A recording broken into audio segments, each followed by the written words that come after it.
Shalom, di hari yang ke-37 ini saudaraku, ada janji Tuhan buat kita. Kejadian 37 ayat 1 sampai 36. Yusuf dan saudara-saudaranya, adapun Yakub, ia diam di negeri penumpangan ayahnya, yakni di tanah Kanaan. Inilah riwayat keturunan Yakub. Yusuf tatkala berumur 17 tahun, jadi masih muda, biasa menggembalakan kambing domba bersama-sama dengan saudara-saudaranya, anak-anak Bilha dan Silpa, kedua istri ayahnya. Dan Yusuf menyampaikan kepada ayahnya kabar tentang kejahatan saudara-saudaranya. Israel lebih mengasihi Yusuf dari semua anaknya yang lain, sebab Yusuf itulah anaknya yang lahir pada masa tuanya. Dan ia menyuruh membuat jubah yang maha indah bagi dia. Setelah dilihat oleh saudara-saudaranya bahwa ayahnya lebih mengasihi Yusuf dari semua saudaranya, maka bencilah mereka itu kepadanya dan tidak mau menyapanya dengan ramah. Pada suatu kali bermimpilah Yusuf, lalu mimpinya itu diceritakannya kepada saudara-saudaranya. Sebab itulah mereka lebih benci lagi kepadanya, karena katanya kepada mereka, "Coba dengarkan mimpi yang kumimpikan ini. Tampak kita sedang di ladang mengikat berkas-berkas gandum. Lalu bangkitlah berkasku dan tegak berdiri.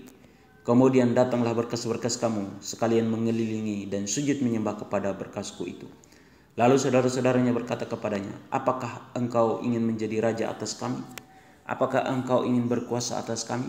Jadi makin bencilah mereka kepadanya karena mimpinya dan karena perkataannya itu. Lalu ia memimpikan pula mimpi yang lain yang diceritakannya kepada saudara-saudaranya. Katanya, "Aku bermimpi pula, tampak matahari, bulan dan 11 bintang sujud menyembah kepadaku." Setelah hal ini diceritakannya kepada ayah dan saudara-saudaranya, maka ia ditegur oleh ayahnya, "Mimpi apa mimpimu itu? Masakan aku dan ibumu serta saudara-saudaramu sujud menyembah kepadamu sampai ke tanah?" Maka iri hatilah saudara-saudaranya kepadanya, tetapi ayahnya menyimpan hal itu dalam hatinya. Yusuf dijual ke tanah Mesir. Pada suatu kali pergilah saudara-saudaranya menggembalakan kambing domba ayahnya dekat Sikem. Lalu Israel berkata kepada Yusuf, "Bukankah saudara-saudaramu menggembalakan kambing domba dekat Sikem? Marilah engkau kusuruh kepada mereka." Sahut Yusuf, "Ya Bapa." Kata Israel kepadanya, "Pergilah engkau melihat apakah baik keadaan saudara-saudaramu dan keadaan kambing domba, dan bawalah kabar tentang itu kepadaku." Lalu Yakub menyuruh dia dari lembah Hebron, dan Yusuf pun sampailah ke Sikem. Ketika Yusuf berjalan ke sana kemari di padang, bertemulah ia dengan seorang laki-laki yang bertanya kepadanya, "Apakah yang kau cari?" Sahutnya, "Aku mencari saudara-saudaraku. Tolonglah katakan kepadaku di mana mereka menggembalakan kambing domba." Lalu kata orang itu, "Mereka telah berangkat dari sini, sebab telah kudengar mereka berkata, 'Marilah kita pergi ke Dotan.'" Maka Yusuf menyusul saudara-saudaranya itu dan didapatinya lah mereka di Dotan. Dari jauh ia telah kelihatan kepada mereka, tetapi sebelum ia dekat pada mereka, mereka telah bermufakat mencari daya upaya untuk membunuhnya. Kata mereka seorang kepada yang lain, "Lihat, tukang mimpi kita itu datang. Sekarang marilah kita bunuh dia dan kita lemparkan ke dalam salah satu sumur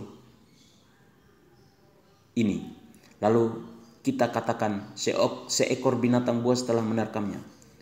Dan kita akan lihat nanti bagaimana jadinya mimpinya itu." Ketika Ruben mendengar hal ini, ia ingin melepaskan Yusuf dari tangan mereka. Sebab itu katanya, "Janganlah kita bunuh dia." Lagi kata Ruben kepada mereka, "Janganlah tumpahkan darah, lemparkan dia ke dalam sumur yang ada di padang gurun ini. Tetapi janganlah apa-apakan dia." Maksudnya hendak melepaskan Yusuf dari tangan mereka dan membawanya kembali kepada ayahnya. Baru saja Yusuf sampai kepada saudara-saudaranya, mereka pun menanggalkan jubah Yusuf, jubah maha indah yang dipakainya itu, dan mereka membawa dia dan melemparkan dia ke dalam sumur.